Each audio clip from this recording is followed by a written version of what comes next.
Mokymasis namuose. 3 svarbus dalykai.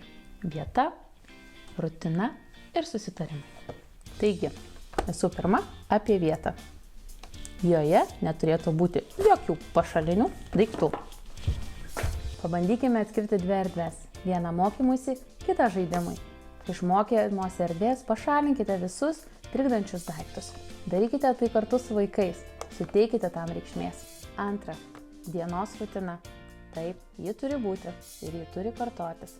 Labai svarbu, kada keliatės, kada mokotės, kada pietaujate ir turite laisvą laiką, kada einate miegoti. Suplanuokite rutiną kartu su vaikais. Pasistengkite patys laikyti dienos rutinos. Jeigu vaikai pamatys, kad jūs galite nuo jos nukrypti, tuomet nepasieksime gerų rezultatų. Gerą mokymosi atmosferą sukursime, jeigu padėsime vaikui laiku eiti miegoti ir keltis. Jeigu valgysime pilnavertį maistą, o po visų veiklų skirsime dėmesį tik jam ir veiksime tai, ko jis nori.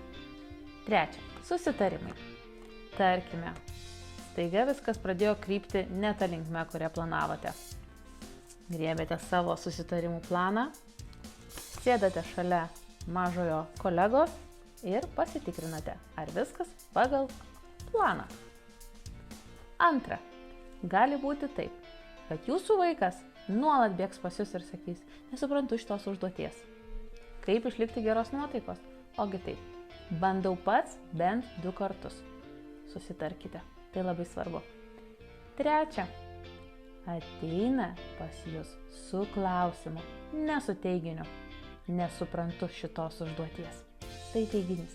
Bandykime formuluoti klausimus, o be formuluojant klausimą dažniausiai ateina ir teisingas atsakymas. Taigi, tėveliai, nepamirškite, kad šiame procese labai svarbus yra jūsų vaidmuo.